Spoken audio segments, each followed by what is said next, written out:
Hey guys, welcome to Tutorial Guru. Today we'll be learning how to hide last seen on Viber, and now let's dive right in. Now to hide last seen on Viber, first open up your Viber app on your phone. And after opening your Viber app, guys, you can see the more button available for us at the bottom right corner of the screen. Tap on the more button which is at the bottom right corner, and you will land on this interface where you can see the settings option available for us.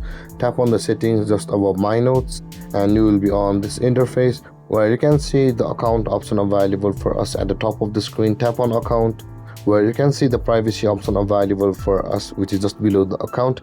Tap on privacy and you will land on this interface, and you can see guys on the third option here it says send scene status. Turning the setting off will hide others scene status from you. So with that being said guys, tap on the tick mark at the right side of the send scene status, tap on it, and with that being done guys, your last seen on Viber will be hidden. And there guys, this is how to hide last seen on Viber.